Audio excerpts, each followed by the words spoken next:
This is the C-Clock Classroom Observation Reflective Practice Training video. Please use as guidance when observing C-Clock faculty members and part-time librarians. We will cover observation best practices and tips. Reflective practice. What does reflective practice look like? So based on the definition of reflective practice, it's the capacity to reflect on an action so as to engage in a process of continuous learning. This aspect of reflective practice supports our classroom observation process, which is grounded in faculty development to improve learning and teaching. When you think about the core reflective practice, you want to ask yourself these three questions. What am I trying to accomplish and why? To what extent was I successful? And how can I do it better next time? When we think about truly being a reflective practitioner, we want to continuously repeat those questions that we ask ourselves throughout our career and result into lifelong growth and improvement. Benefits of reflective practice.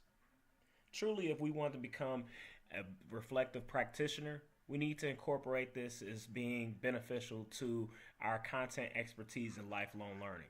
So being able to incorporate a formative aspect to the observation process, it supports the scholarship of teaching. And also, it provides meaningful feedback that you could take with you in order to demonstrate the following. Building community and rapport, encouraging reflection by the faculty member and the observer, and supporting efforts of continuous improvement. Reflective questions. As an observer, you want to ask reflective questions, which prompts the faculty member to walk through their thinking at the time. This allows you to fully unpack and process the faculty member's ideas and what was pushing them in order for them to think further so they can make improvements for the next time that you're able to observe. Reflective questions. So now we're going to talk about different examples on how you can ask reflective questions.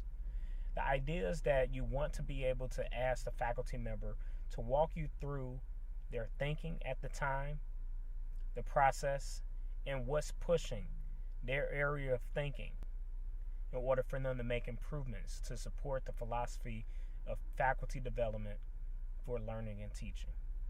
Some questions are, what are your strengths as a teacher? What are your weaknesses? I noticed that you chose to do blank. How did you make that choice, and did it work out as expected? You seem to have a sense that the students understood blank, but I wasn't sure how you might process or assess that. Can you explain how you knew that they understood? I noticed that you did blank. Was that a conscious choice? How might that impact students? So again, this prompts the opportunity to be able to conduct a self-assessment and also to help the faculty member in order to evaluate and reflect on their processing as a teacher.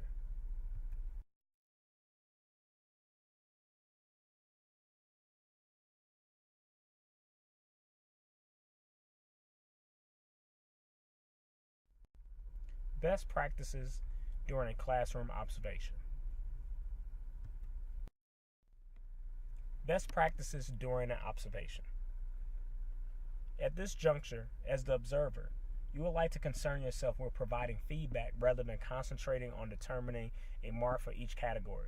So when we think about our rating, you should first provide your commentary, in which is based in evidence and what has been observed, versus simply being able to align your commentary based on the rating that was first selected.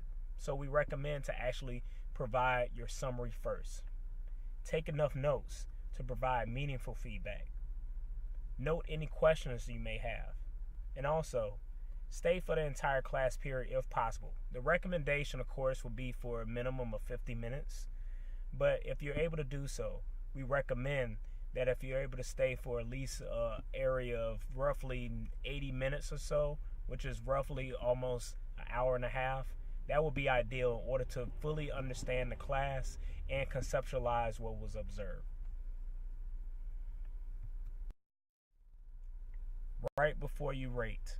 Again, this kind of supports that reflective practice of being able to provide commentary before you make your mark of a rating for each category. So again, provide meaningful comments before you assign a rating. The comments should be used to help the faculty member grow in his or her teaching practice rather than simply to justify the rating. Ratings. So we have a total of 5 descriptors that will be able to support your rating when observing a faculty member. Exceeds expectation. So this shows that there's evidence that the instructor exceeded expectations, in which it would be viewed as exemplar. Meets expectation. Evidence is reassuring that it shows that there was a level of satisfactory work and the observer does not identify any specific concerns. Needs improvement. This now shows that there is either minor or moderate concerns for the given area. At this particular time, we recommend that you should provide a detailed explanation of your concerns. Significant concern. For this given area, we suggest a formal action plan that may possibly be needed. This is at the discretion of the observer. But one thing we do recommend is that a detailed explanation of concerns are necessary in order to support improvements, and this aspect aligns with our philosophy of faculty development, which supports learning and teaching. Not applicable. So as the observer, you feel that this area of instruction does not apply to the lesson or the discipline observed.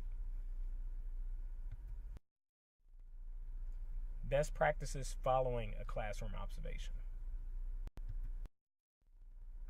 Best practices following an observation. For observations, a completed rubric is due back to the CCLOP faculty member no later than 2 weeks following the observation. This will then allow you to schedule a follow-up meeting to provide the rubric and discuss the observation. Is highly encouraged, although not required. We recommend to use the sandwich method. This is the opportunity to provide a compliment, constructive critique, but also a compliment. So this is also an opportunity to incorporate the reflective questions for things that you may have been unsure of during the observation. Lastly, you want to point the faculty member to resources in the areas that needs improvement. So this will support the post-observation reflection. Based on what the instructor provided, this is an opportunity to now incorporate and direct that faculty member to appropriate resources they would need in order to support the philosophy of learning and teaching and overall reflective practice. Observation tips. Tips for the observer. Prepare a pre-visit meeting. This should be scheduled at least roughly about 2 weeks out. If there's not a mutually agreed upon time, a 2-week notification should be sent to the faculty member by the administrator. This opportunity to listen carefully to what the CCLOP faculty member states in their pre-meeting visit. Be open to alternate viewpoints about teaching and learning. Work with the faculty member to decide the area of focus during the observation. And of course, don't be obstructive. Watch the students, not just the CCLOP faculty member. Balance your constructive criticism with praise. Lastly, be reflective. During the post-observation meeting, this allows you to help focus on helping rather than judging. Tips for the faculty member. You should also prepare for your pre-visit meeting. Again, listen carefully to what the observer states in the pre-visit meeting. Be open and aware of all alternate viewpoints as it relates to teaching and learning. As a faculty member, it's an opportunity to invite specific and honest feedback by simply asking. Put aside time to reflect on your observation. This is really the true opportunity to self-assess, and this supports our philosophy of faculty development to improve learning and teaching.